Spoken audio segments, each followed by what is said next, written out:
Nanti bisa saya uploadin ke YouTube sih videonya. Jadi supaya kalau yang telat-telat itu bisa lihat juga. Oke, nah kita ngomongin archetype ya kan. Nah, kalau yang namanya social commerce itu kan kita harus lebih aktif untuk mengengage customer kita. Kita lebih aktif dalam berkomunikasi kepada mereka.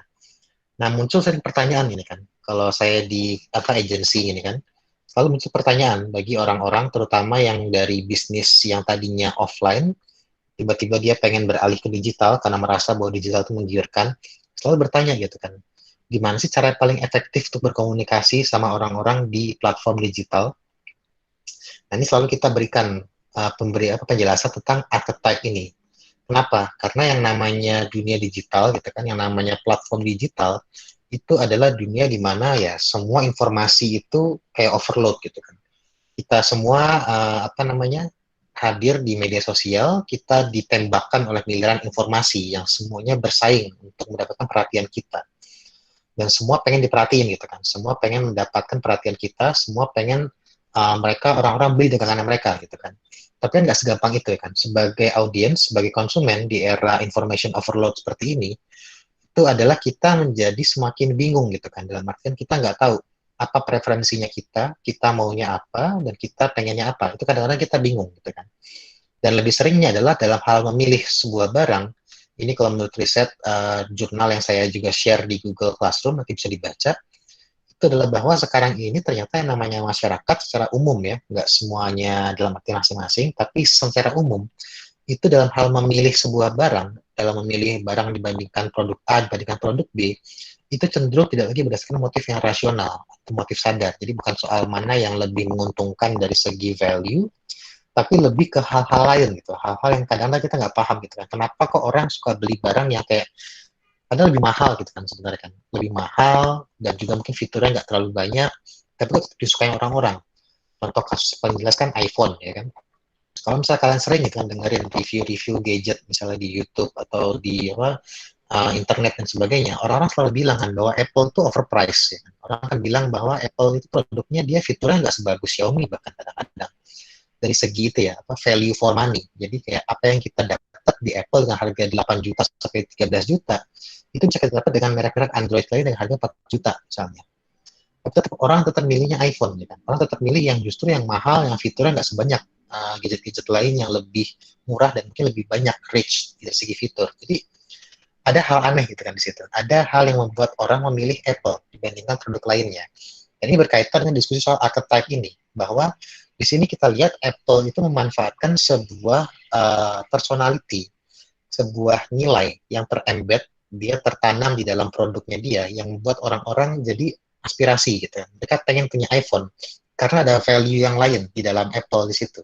Value dalam hal segi misalnya peningkatan status, dan juga kemudian bagaimana dia bisa dilihat sebagai orang yang terpandang atau orang yang memiliki kekuatan gitu kan, memiliki taste yang bagus gitu kan, memiliki hal-hal yang lebih. Ini adalah nilai yang mungkin sebenarnya dia sifatnya nggak rasional gitu kan, tapi itu tetap aja dipercaya sama orang-orang dan dijadikan pegangan. Dan ini berkaitan dengan archetype tadi. Karena kalau misalnya kita mau ngebahas dari segi teorinya ya, apa yang maksud dengan archetype, itu sebenarnya berasal dari teori psikologi. Jadi emang ini kita mainan dari teori psikologi yang kemudian diterapkan dalam marketing. Dan ini adalah teori psikologi yang dicetuskan oleh seseorang yang namanya Carl Jung. Carl Jung ini adalah muridnya, kalau teman-teman tahu, Sigmund Freud ya. Ini Freud ini kan terkenal dengan idenya soal ego, id, dan super ego, tentang bagaimana personal itu didefinisikan dan bagaimana unconscious dan conscious saling bersinambungan gitu. Nah, kalau menurut si Jung ini, yang disebut dengan Jungian archetype, itu adalah bahwa yang namanya archetype itu adalah semacam kayak citraan atau tema yang memiliki makna universal. Jadi dia sesuatu hal yang sifatnya universal, sesuatu hal dimahami bersama. Suatu ide yang kalau misalnya kita bicarakan di negara A, di negara B, di agama A, di agama B, di tempat-tempat yang berbeda, itu hasilnya akan sama. Semua orang akan tahu apa maksudnya ini. Dan ini menjadi bagian dari kehidupannya kita. Kalau menurutnya si Carl Jung itu, jadi kayak semacam kita ini sebagai manusia, itu sebenarnya waktu terpisah-pisah ya kan, tapi kita terkoneksi di alam bawah sadar kita melalui jaringan suprasistem yang disebut dengan collective unconscious. Nah, apa maksud kita ngomongin soal ini kan? Kita ngomongin teori psikologi sedikit di sini. Itu adalah bahwa dengan kita menggunakan archetype, dengan kita memahami soal unconscious desire dari manusia, itu kita bisa mengetahui gitu kira-kira apa sih sebenarnya diinginkan masyarakat, apa motif yang tersembunyi diinginkan masyarakat, dan motifnya ini kira-kira bisa kita representasikan dalam bentuk apa, dalam bentuk simbol seperti apa. Nah, daripada kita ngomongin teori yang kepanjang ini ya, kemarin juga saya coba share ke teman-teman yang di kelas yang lainnya, itu juga agak sedikit susah gitu kan dalam hal memahaminya ini. Jadi kita langsung ke contohnya dulu aja sebelum kita bahas lebih lanjut soal teorinya. Jadi kalau kita lihat dari segi contoh ya, ini adalah archetype yang sering banget dipakai dalam hal branding. Ada 12 jenis archetype. Dan archetype ini kalau teman-teman masih belum misalnya bisa mengikuti dengan cukup lancar tentang terkait yang teori psikologinya tadi, paling gampang untuk mendefinisikan archetype itu adalah semacam brand personality. Jadi kepribadian brand, tapi kepribadiannya bukan didasarkan pada kepribadian sembarangan, tapi kepribadian yang didasarkan pada mitos-mitos yang dipahami oleh orang-orang dari sejak dahulu kala. Mitos tentang innocent, mitos tentang orang yang lugu dan tidak bersalah, mitos tentang sage, orang yang sangat bijaksana dan semua bisa mengetahui segala hal, mitos tentang explorer, orang-orang yang menjelajahi dunia kebebasan, mitos tentang outlaw, everyman.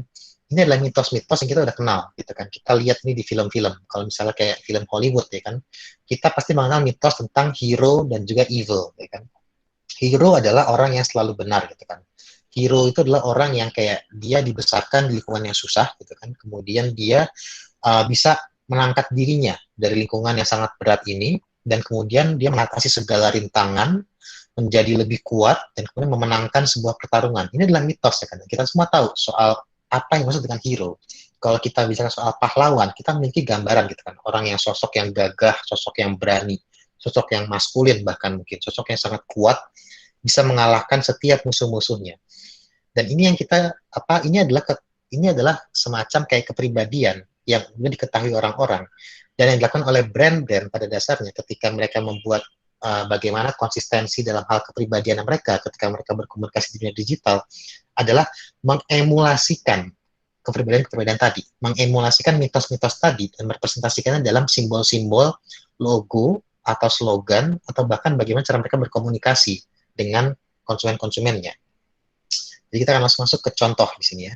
Sebelum mungkin ada yang pasti bakal nanya gitu kan tentang maksudnya ini.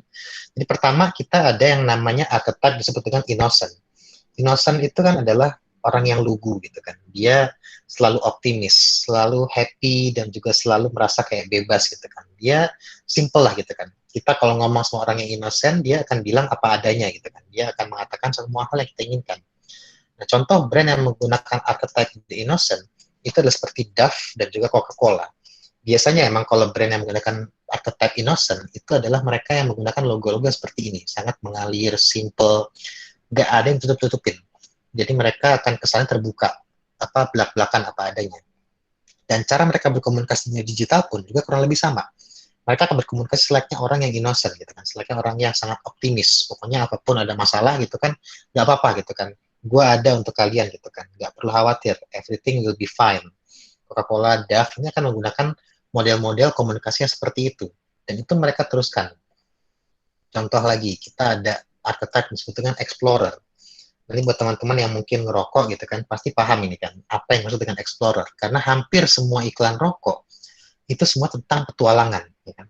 My Trip, My Adventure, kemudian juga iklan-iklan yang berbagai hal gitu kan. Karena ini menarik kalau kita misalnya bicara soal rokok ya kan.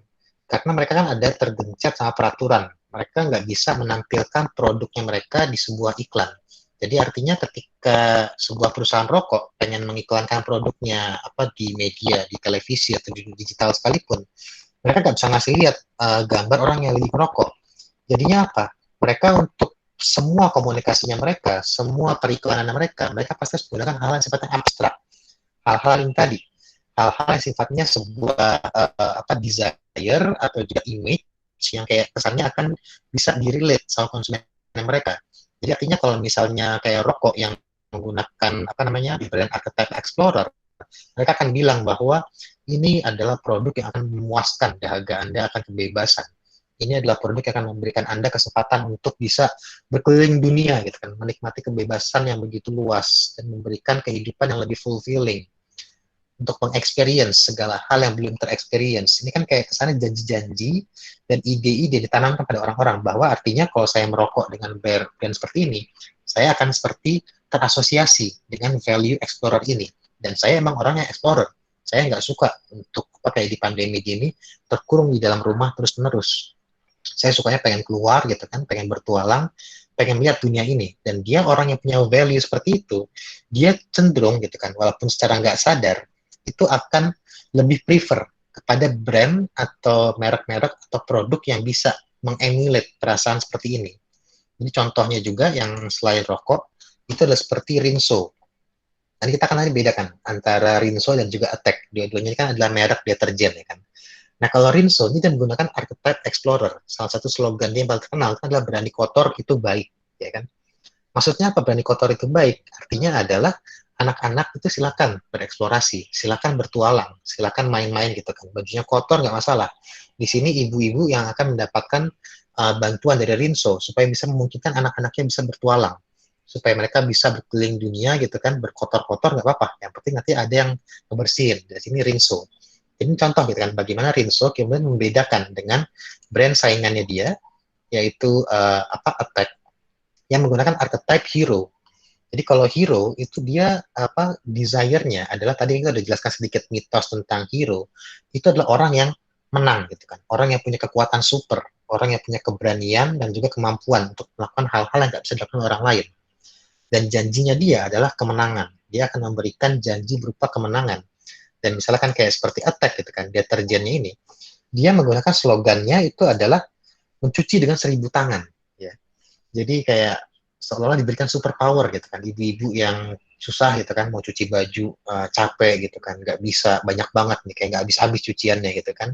Sama Attack diberikan janji kan, kalau kamu pakai Attack, kamu akan dapat super power, kamu akan punya kekuatan yang lebih hebat untuk mencuci baju. Contoh lainnya juga misalnya kayak biskuat ya kan. Biskuat itu kan dia kan kayak apa namanya, kalau makan biskuit ini jadi kuat seperti macan gitu kan, jadi macan. Itu kan contoh gitu kan, bagaimana kemudian sebuah brand dia menggunakan archetype mitos tentang hero dan dia menggunakan itu sebagai kepribadiannya dia untuk dia komunikasikan kepada publik.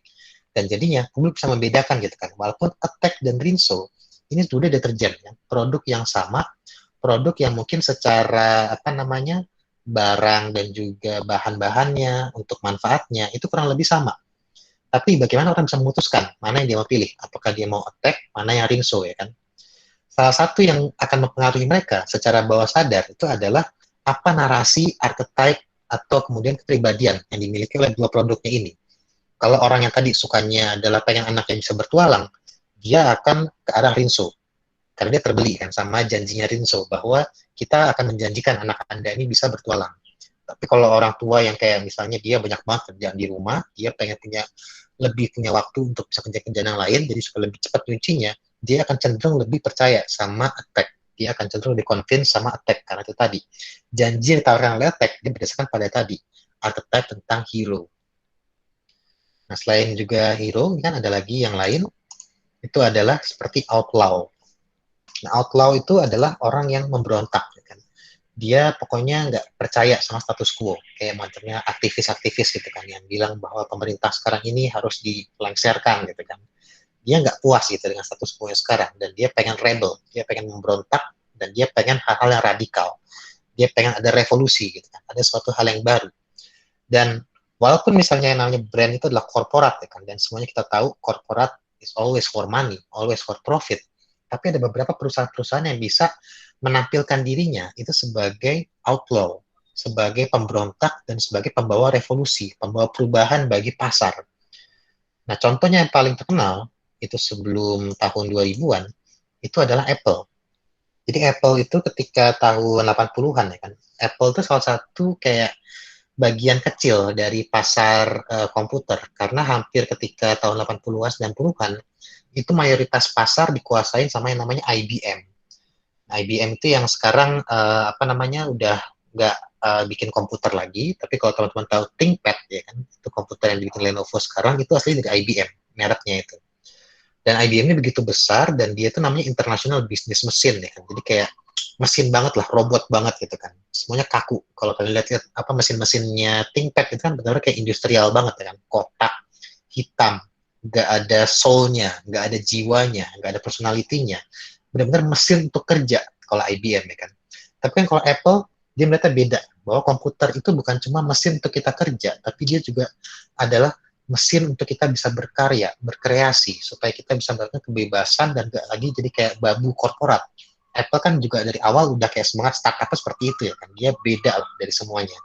Dan dia bikin iklan ketika tahun 80-an, itu adalah dia meniru novelnya George Orwell, 1984, yang kayak apa namanya, dia menggambarkan bahwa ada komputer besar yang mengawasi seluruh dunia ini, Big Brother gitu kan. Dan kemudian Apple gitu kan dengan Mac-nya dia datang dan dia ngelempar batu kan, ke apa, bukan batu atau tongkat atau apa kan, ke komputernya itu. Jadi menggambarkan bahwa Apple ini pengen rebel kan, dia nggak pengen komputer, pasar komputer dikuasain sama korporat raksasa kayak IBM, karena akan jadinya kayak semua akan jadi robot. Dia pengen bikin perubahan supaya memastikan The 1984 tidak seperti 1984-nya George Orwell yang sangat otoritarian dan sangat kediktatoran. Itu kan contoh gitu kan. Bagaimana narasinya Apple gitu tentang outlaw itu membekas sampai sekarang bahkan gitu kan. Walaupun sekarang juga Apple ini udah di posisi puncak ya kan sebagai pemimpin pasar, dia tetap dianggap sebagai yang paling beda dibandingkan yang lain-lainnya, dibandingkan alternatifnya, dibandingkan Android yang kayak kesannya kayak yang penting fiturnya ada, yang penting banyak kameranya, yang penting HP-nya layarnya digital dan semuanya penuh dan sebagainya. Tapi Apple nggak mikirin itu ya kan. Apple mikirnya adalah bagaimana ini bisa punya suatu hal yang lain, value yang beda. Iklan-iklan Apple kan juga semua simple kan, semua sederhana. Nggak penting fitur-fitur, yang penting kalian bisa mendapatkan suatu hal yang meaningful bagi hidup kalian, yang berbeda. Dan itu menjadi itu tadi poin perbedaan gitu kan. Bagaimana customer bisa membedakan antara Android dan Apple. Kenapa beda gitu kan? Karena itu tadi Apple memposisikan dirinya dia sebagai outlaw di sini, sebagai yang paling beda, sebagai paling rebel di pasar. Nah, kemudian ada juga The Magician. Magician ini arahnya lebih ke menciptakan transformasi. Contohnya seperti Disney dan juga Olay gitu kan. Kalau misalnya kayak Disney gitu kan, janjinya Disney itu adalah kalau misalnya setelah kalian nonton film-filmnya Disney, itu kalian akan merasakan perubahan. Kalian akan merasa menjadi orang yang berbeda, menjadi orang yang lebih empatik, menjadi orang yang lebih baik, menjadi orang yang lebih tahu mana yang baik dan jahat gitu kan. Contoh kan Disney yang lama kan kayak gitu. Dia seperti magic. Kalian masuk ke teater Disney, kalian merasakan pertunjukan magic di situ, dihantarkan ke dunia-dunia yang penuh dengan sihir dan juga keajaiban. Itu menjadi value gitu kan. Bagaimana orang membedakan antara filmnya Disney dan juga film-filmnya Hollywood yang lainnya gitu kan, yang mungkin lebih ke arah live action atau mungkin Olay gitu kan. Dia mentransformasikan wajah yang tadinya berkerut menjadi lebih cerah misalnya. Itu adalah magician di situ. Kemudian ada lagi archetype dan juga ada banyak di sini kan. Nah, yang lumayan sering dipakai gitu kan, misalnya kayak di Indonesia, itu adalah model everyman. Jadi apa yang maksud dengan everyman? Everyman itu adalah orang yang bisa belong ke klub-klub manapun. Jadi dia adalah orang yang nggak memiliki ikatan tertentu, nggak punya ikatan primordial lah gitu kan. Dia misalnya Batak, tapi dia juga bisa gaul sama orang-orang Jawa. Dia bisa gaul sama orang-orang Makassar, dia bisa gaul sama orang-orang dari berbagai suku gitu kan. Dia everyman. Dia bisa ada dimanapun, dan dia mungkin nggak punya kelebihan yang signifikan dari segi power, dari segi influence. Dia mungkin nggak yang paling lucu, dia mungkin bukan yang paling kuat, dia mungkin bukan yang paling ganteng, dia bukan yang paling cantik, tapi dia memiliki empati dan dia memiliki kemampuan untuk bisa diterima sama kelompok manapun. Dia nggak ngejudge ketika ada orang yang ngomong sama dia akan bilang bahwa tenang bro, gue akan dengerin apa yang lu mau gitu, apa yang masalah lu apa, gue dengerin deh gitu kan. Mungkin gue gak bisa bantu, tapi gue akan dengerin dan gue ada buat lu gitu kan. Dia gak ngejudge gitu, dia benar-benar baik banget lah, dia bisa terima sama semua orang. Dan ini adalah suatu hal yang biasanya dipakai sama brand-brand yang pengen menjual barang-barang yang sifatnya dia mainstream. Dia pengen menjual barang-barang yang bisa diterima sama siapapun. Dia akan menggunakan archetype seperti everyman ini. Dan contohnya yang bisa kita lihat itu adalah seperti Wendy's. Nah, Wendy's ini membedakan dirinya dengan McDonald's. Itu caranya adalah dengan menggambarkan dirinya itu sebagai makanan rumahan. Makanan yang bisa kalian makan kalau misalnya ibu kalian masak. Beda sama McD kan. Kalau McD itu kan dia terkenal dia makin daging beku ya kan. Dia makin daging yang udah dari sejak kapan gitu kan, terus tinggal dipanasin dikasih ke customer. Kayak kesana tuh dingin banget kan. Kesana kayak nggak peduli gitu. Customer makan apa, kualitasnya apa, yang penting customer bayar mereka terima. Tapi kalau ini nggak kayak gitu. Dia memberikan kehangatan di situ kan, memberikan suasana yang berbeda. Suasana rumahan supaya bisa lebih diterima oleh orang-orang. atau kayak Volkswagen yang kalau diterjemahkan dari bahasa Jerman itu artinya literally people's car, ya kan? Orang mobil rakyat. Jadi benar-benar dibandingkan dengan Ford misalkan yang mobilnya eksklusif dan juga mahal, Volkswagen itu memberikan mobil yang murah, terjangkau, bisa dipakai sama kelas pekerja, gitu kan. Sama berbagai kelas yang dari menengah ke bawah, sampai bahkan sampai sekarang juga beberapa VW gitu kan, karena dia langka, malah barang mahal gitu kan. Itu jadi keunikan di situ. Jadi ini contoh gitu kan. Mungkin juga kayak misalnya kan, dan ini nggak eksklusif untuk branding misalnya barang-barang perusahaan juga, tapi juga untuk misalnya kayak politik ya kan. Beberapa kandidat politik gitu kan, kalau kalian perhatikan, mereka maju itu kan dengan menampilkan sebuah archetype. Presiden Jokowi ketika dia masih maju di Solo dan juga Pilpres 2014 pertama, dia menggunakan brand Everyman ini, ya kan? Dia menjadikan dirinya itu sebagai sosok yang setara dengan semua orang, ya kan? Dia bukan seorang penguasa, dia bukan dari oligarki, dia cuma pedagang mebel, ya kan dia bilang. Dia cuma orang biasa yang pengen membuat perubahan bagi negara ini. Dan dia akan belusukan ke berbagai tempat, dia akan ngobrol sama semua orang, dia nggak akan ngejudge gitu kan, dia dengerin semua pendapat orang-orang. Dan slogan Jokowi kan kalau kalian ingat tahun 2014, Jokowi adalah kita, ya kan. Itu exactly every man gitu kan. Dia adalah semua orang. Dia menjadi bagian dari semua orang. Yang walaupun sekarang dia udah mungkin beda kan narasinya kan. Dia archetype-nya udah sekarang udah lebih ke arah penguasa, tapi itu dulu dia pakai dan berhasil. Dan Indonesia ternyata sangat suka every man seperti Jokowi. Dan gak di Indonesia, di beberapa negara lain juga Donald Trump itu juga bahkan menggunakan every man sebenarnya untuk dia bisa appealing ke orang-orang kelas bawahnya Amerika, walaupun dia adalah seorang bilioner gitu kan, yang kayanya bukan main dan kurang ajarnya bukan main, tapi tetap dia memposisikan dirinya sebagai orang yang bisa paham kesulitan orang-orang kelas bawah di Amerika, dan dia berhasil tahun 2016 paling enggak. Dan sekarang gagal ya, syukurin gitu kan. Nah, ada archetype lagi seperti the lover. Nah, the lover ini adalah yang lebih ke arah intimasi. Dia memberikan passion, memberikan hal yang kayak seorang kekasih lah gitu kan, cinta dari kekasih kepada kekasihnya gitu kan, apresiasi, komitmen. Contohnya seperti kayak Magnum dan Victoria's Secret. Kan kalau kalian lihat iklan yang Magnum ya kan kayak kesannya lidah kalian dimanjakan ya kan, dengan berbagai rasa-rasa yang nikmat dan juga ada suara kotak gitu kan, kayak pas banget gitu loh di lidah gitu kan. Seolah-olah ini kayak enak banget gitu kan, seolah lidah kalian tuh dihujani oleh berbagai rangsangan-rangsangan yang kalian nggak tahu gitu kan, bahwa enak banget ternyata gitu kan. Walaupun asli mungkin nggak seenak itu ya. Aslinya mungkin kayak manis banget gitu kan. Kalau saya sih ngerasa ya Magnum tuh kayak manis banget, coklat banget lagi gitu kan. Tapi iklannya membuat kalian merasa bahwa kalian dimanjakan gitu kan, dimanjakan sebagai seorang kekasih, dimanjakan dengan berbagai rangsangan-rangsangan gitu kan. Kan jadi merasa pengen gitu kan, pengen beli Magnum.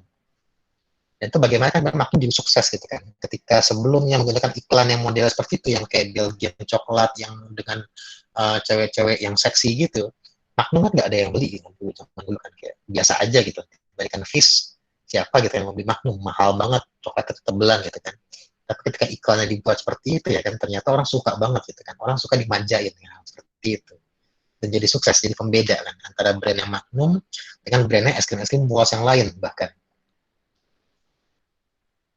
Ada juga The Jester. Nah, ini yang kayak sukanya bercandaan doang gitu kan. Dia kayak nggak mau serius lah, ngapain hidup cuma sekali gitu kan, ngapain dibawa serius. Happy aja lah, just have fun aja lah gitu kan. Jarum, jarum, 76, gitu kan. Bercandaan aja terus gitu kan. Nggak usah happy-happy aja lah gitu kan. Dan ini appealing gitu kan buat beberapa orang yang kayak tadi gitu kan. Dia mungkin kayak nggak pengen merasa dunia ini kayak, ngapain serius-serius banget gitu kan. Ngapain berbagai kesulitan di dunia ini dibawa-bawa ke mimpi gitu kan. Have fun aja gitu kan. Dia pengen ngajak have fun. Tato, kemudian berbagai jenis snack-snack gitu kan. Kalau kalian pengen jualan snack, itu paling asik yang mau pakai modelnya jester gitu kan. Kalian bisa kayak bercandaan aja. Salah satunya contoh yang pakai brand kayak gini, kan kalau misalnya kalian ngikutin akun Twitternya TNI Angkatan Udara. Itu isinya bacolan doang gitu kan, bercandaan doang. Padahal TNI gitu kan, kayak harusnya macho, maskulin ya kan. Tapi mereka justru pakai archetype-nya jester. Jadinya adalah mereka lebih gampang gitu untuk bisa masuk ke kalangan kelas bawah gitu kan, yang apa kayak nggak pengen hidup terlalu serius-serius gitu kan, nggak pengen terlalu formal-formal kayak Kementerian Keuangan yang lebih formal gitu kan. TNI AU mau bercandaan aja terus itu isinya gitu kan, kayak nggak ada habis-habisnya lah gitu. Jadi membuat dia lebih bisa appealing, lebih dikenal. Dan ini menjadi pelajaran gitu kan, bahwa kalau misalnya kalian pengen targeting masyarakat yang kira-kira mungkin lebih ke kelas bawah, segmen customernya, Jangan menggunakan bahasa komunikasi yang formal gitu kan. Jangan menggunakan bahasa komunikasi yang terlalu serius-serius banget lah gitu kan. Gunakan bahasa yang lebih lucu, lebih humoris, lebih bercandaan. Itu akan membantu sekali untuk bisa komunikasi ke mereka supaya bisa lebih masuk jadinya.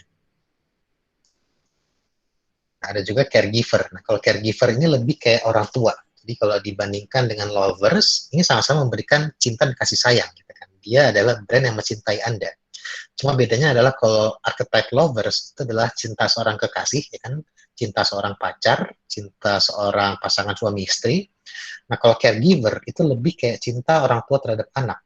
Cinta Anda terhadap piaraan Anda, misalnya gitu kan. Atau cinta Anda terhadap tanaman-tanaman di kebunnya Anda. Orang-orang yang merawat gitu kan. Dia memberikan nurturing, memberikan kemampuan untuk mereka bertumbuh. Compassion, generosity, dan dia memberikan recognition. Artinya adalah dia adalah orang yang pertama mengenali Anda. Orang yang pertama percaya pada Anda, dan mereka tahu bahwa Anda bisa. Gitu. Dan biasanya caregiver ini paling kelihatan dari segi font yang dia pakai untuk menggunakan logonya. Itu kayak mengalir gitu kan, melungker-lungker. Jadi semuanya kayak seolah-olah tadi sangat nyantai gitu kan. Semuanya baik, nggak ada masalah. Gitu. Ada kayak modelnya kreator, nah ini lebih ke arah artis gitu kan. Misalnya yang paling jelas itu adalah Lego dan juga Crayon. Jadi ini brand yang kayak pengen menampilkan diri ke masyarakat gitu kan sebagai memberikan power untuk kreativitas, untuk originality dan imagination. Nah, yang terakhir itu adalah archetype the rulers. Jadi dia adalah penguasa. Dia yang memimpin, dia memberikan contoh, dia memberikan responsibility. Ini yang biasanya adalah rulers, itu adalah pemimpin pasar. Jadi mereka yang udah ada di puncak pasar gitu kan, udah yang menjadi yang utama. Dan dia janjinya adalah power gitu kan. Kalau Anda gabung dengan kita, Anda akan mendapatkan power, Anda akan mendapatkan keuntungan. Dan biasanya ciri khas dari rulers itu adalah komunikasinya itu bukan lagi mengajak, bukan lagi persuasi, tapi udah merintah, nyuruh gitu kan. Gunakan Gojek aja gitu misalnya kan. Pakai GoPay aja, nggak usah yang lain, pakai ini aja gitu kan. Yang lain nggak ada yang bagus, ini yang paling bagus. Jangan lupa pakai ini ya, kayak gitu tuh. Itu udah ada contoh rulers gitu di situ. Karena Gojek itu juga awalnya dia everyman sebenarnya. Narasi archetype utama yang dia pakai ketika iklan dia masuk di Indonesia pertama kali adalah everyman. Bahwa dia memberikan jasa transportasi bagi semua orang. Tapi ketika dia udah naik di pasar, kan, dia udah mulai berubah komunikasinya. Dia udah mulai memiliki pengaruh, dia memiliki power, dia bisa komunikasinya jauh lebih memberikan perintah, lebih tegas gitu kan. Mau aman harus lebay, kan yang paling baru gitu kan. Bahwa ya udahlah, terima aja sih kalau kita protokolnya lebay gitu kan. Ya emang harus kayak gitu kok gitu kan. Karena dia gitu, dia bisa percaya kan bahwa dia walaupun dia nyuruh-nyuruh, walaupun dia kesannya kayak nggak menghormati konsumennya, tetap dia percaya konsumen akan menggunakan dia karena dia punya powers, dia sebagai rulers. Dan juga dengan Microsoft gitu kan. Microsoft itu adalah yang menjadi rajanya software operating system di laptop dan juga komputer manapun, itu yang menguasai adalah sampai sekarang masih Microsoft gitu kan. Dan dia punya power untuk menentukan gitu kan. Makanya kan kalau dibandingkan antara Microsoft dengan Linux misalnya, Microsoft itu jauh lebih hand-holding. Dia jauh lebih mengontrol apa perilaku yang bisa kalian lakukan di OS-nya mereka. Bahkan yang paling konyol kan Windows 7 itu yang banyak dikritik, itu kita nggak bisa ganti wallpaper bahkan. Kita harus pakai wallpaper dari Microsoft. Kita nggak bisa pakai wallpaper pribadi kita sendiri. Karena dirasa Microsoft, ngapain sih lu ganti-ganti wallpaper? Buat apa gitu kan, bikin komputer lu jadi berat aja gitu kan. Jadi dia ngontrol perilakunya kita gitu lah, sedemikian mungkin sesuai dengan apa yang dia mau, sesuai dengan visi dia tentang pasar. Jadi ini nggak bisa semua orang gitu kan. Ini cuma beberapa perusahaan yang emang udah punya power. Kayak Apple sekalipun juga tadinya dia outlaw, sekarang udah jadi rulers juga. Karena dia udah jadi pemimpin pasar gitu kan. Dengan Mac OS dan juga iOS-nya yang juga semakin hand-holding, semakin ketat gitu kan. Kalian nggak bisa download aplikasi ini, kalian nggak bisa pakai APK, kalian nggak bisa pakai yang bajakan, harus yang dari iTunes, harus yang dari Apple Store semuanya. Nah, jadi itu adalah berbagai jenis-jenis dari segi archetype untuk melakukan branding. Jadi intinya apa sih dari semua penjelasan ini ya kan? Intinya adalah sebenarnya adalah bahwa dengan kita menggunakan archetype, itu tujuan utamanya adalah kita tadi bisa menyelami gitu. Kira-kira apa sih keinginannya konsumen kita gitu kan? Apa yang mereka inginkan dengan selain dari segi kualitas produk. Apa nilai yang mereka inginkan ada di produknya yang kita jual. Apa nilai yang bisa appealing terhadap mereka. apa kalau misalnya bahasanya itu adalah berhala yang mereka ingin cari gitu kan, simbol apa yang mereka ingin temukan dari sebuah produk. Dan tugasnya kita kan sebagai marketer adalah kita bisa harus menemukan gitu kan, kira-kira dari segi masyarakat kita di Indonesia gitu kan, kira-kira apa sih gitu kan, simbol seperti apa yang dibutuhkan masyarakat kita. Apakah masyarakat kita butuh simbol penguasa, apakah butuh yang everyman misalnya gitu kan. Ini kan adalah pertanyaan tahun 2014. Apakah Jokowi, apakah Prabowo? Apakah seorang everyman, orang yang biasa-biasa aja, atau seorang ruler seperti Prabowo kan, seorang yang dari oligarki, dari orang-orang yang menguasai gitu kan. Dan Indonesia milih everyman. Itu kan contoh gitu kan, bagaimana ketika itu timnya Presiden Jokowi jauh lebih bisa unggul dalam hal mengkira-kira gitu kan, apa yang diinginkan sama masyarakat Indonesia, archetype atau mitos apa yang dibutuhkan oleh masyarakat Indonesia. Dan ketika mereka berhasil menemukan apa yang dibutuhkan dan mereka berhasil menjual mitos itu sebagai yang direpresentasikan oleh Presiden Jokowi ketika itu, dan mereka berhasil kan, mereka bisa memenangkan pemilu ketika itu. Jadi itu adalah materi yang dibahas di minggu ini. Silakan jika ada pertanyaan dari teman-teman.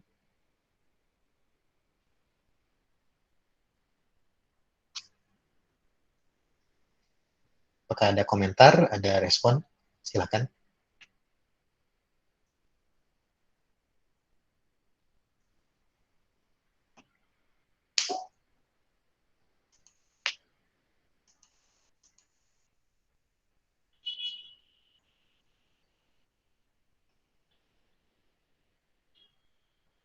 Ini nggak ada yang mau respon, pendapat mungkin terkait dengan hal ini. Ini kan ada tugas setelah ini terkait dengan pembuatan archetype. Jadi kalau misalnya ada yang dibingungin, mending tanya sekarang gitu kan, daripada nanti tanya-tanya lagi.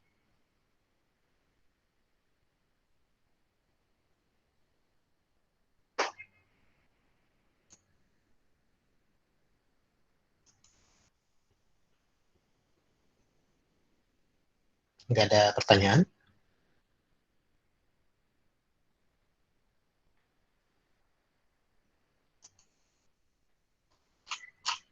Ini nggak ada yang lagi ngomong kan ya? Saya masalah.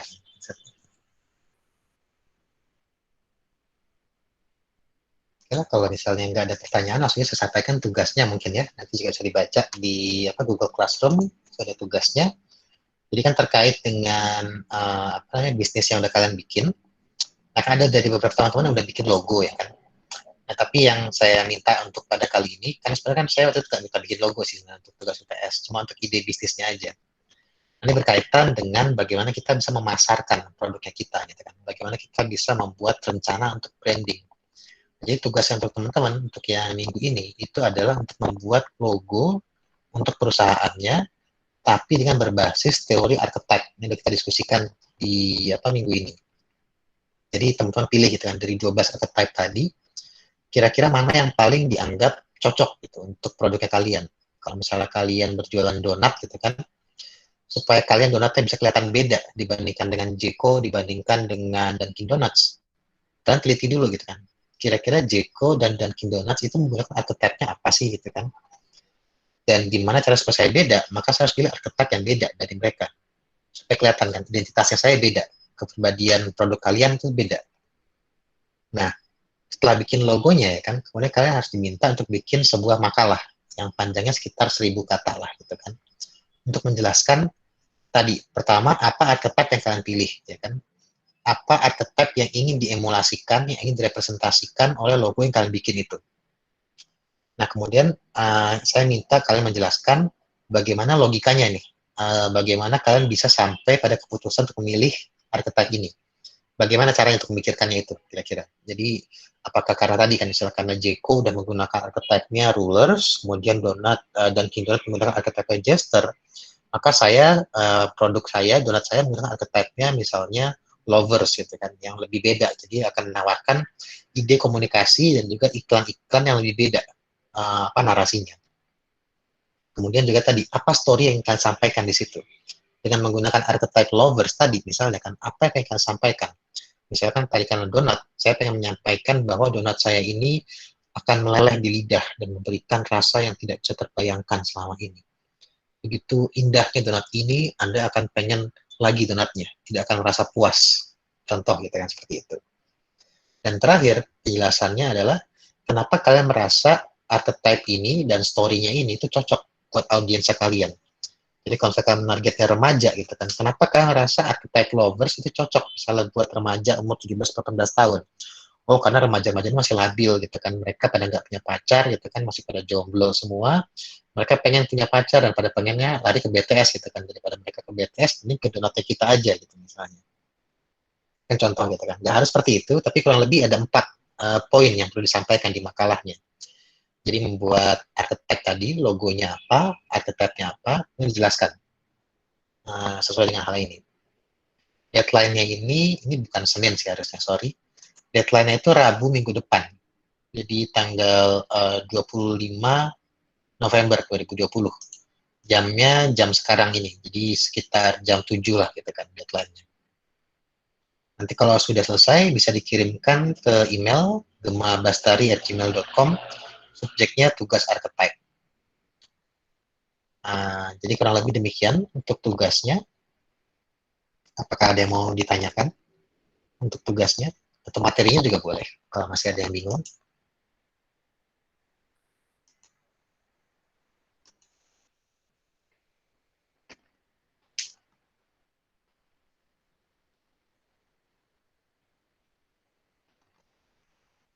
Mas, saya mau nanya Pak, itu harus 1.000 kata Pak? Minimal 1.000 kata. Ya, 1.000 nggak harus 1.000 pas lah, 900, 800 ya nggak apa-apa gitu kan. Yang penting 4 poin ini sebenarnya dijelaskan gitu.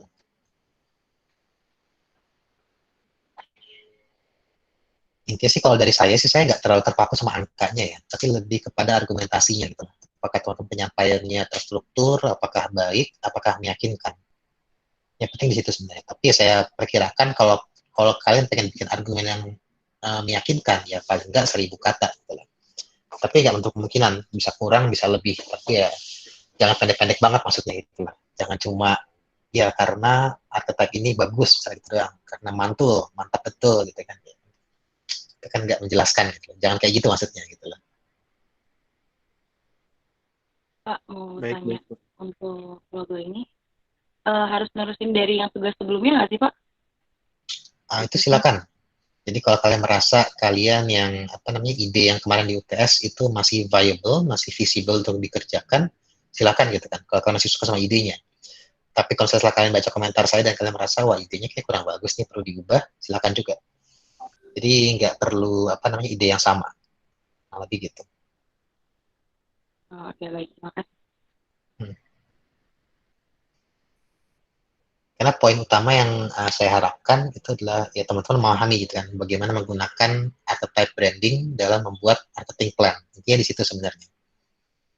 Jadi ya tugas makalahnya adalah bagian dari itu tadi untuk kira-kira menguji apakah teman-teman bisa gitu kan menggunakan pemahaman teknik marketing baru ini dalam terutama branding di media sosial.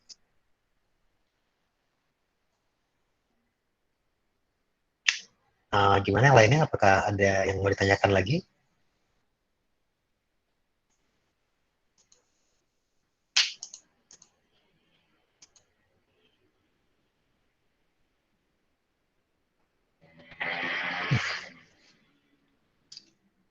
Sudah ada? Sudah jelas semua?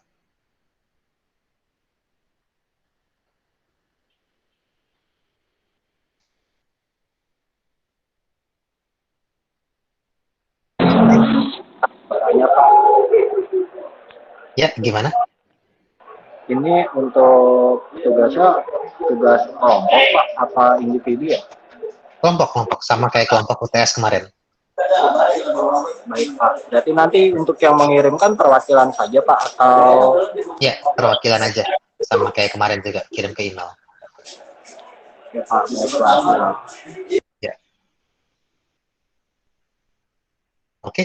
Kalau sudah jelas semua, mari kita tutup sesi untuk perkuliahan minggu ini. Jangan lupa dibaca juga materinya yang sudah saya share untuk lebih memperdalam lagi soal teori archetype ini. Dan juga jangan lupa ngisi absennya. Karena kemarin minggu lalu saya perhatikan cuma 27 orang yang ngisi absen. Padahal banyak yang ikut kemarin juga. Ada lebih dari 27 rasanya. Jadi jangan lupa ngisi absen karena yang rugi kalian sendiri nantinya kan. Kalau misalnya nggak bisa ikut puas, padahal udah ikut kelasnya gitu. Oke, sebelum diakhiri, silakan kalau yang mau nyalakan feed-nya, saya akan screenshot untuk laporan ke fakultas.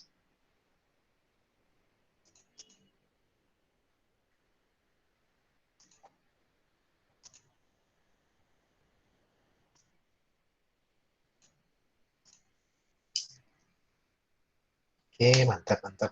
Ya, kita foto dulu ya. 1, 2, 3.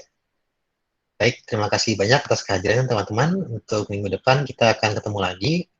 Kemungkinan kita akan coba praktek untuk membuat laman sosial commerce di beberapa website dan juga marketplace. Jadi untuk minggu depan, saya harapkan paling nggak dari setiap kelompok ada 1 orang yang menggunakan komputer supaya bisa praktek langsung gitu di depan layar. Jadi kurang lebih begitu. Jangan lupa tugasnya juga. Terima kasih. Sampai jumpa minggu depan. Terima kasih, Pak. Pak, untuk absennya udah dibuka belum ya? From absennya? Oh, belum ya? Saya coba cek dulu bentar ya. Ya, soalnya tadi masih belum bisa. Oke, nanti saya akan buka kok. Terima kasih sudah diingatkan. Terima kasih, Pak. Makasih, Pak. Ya, sama-sama.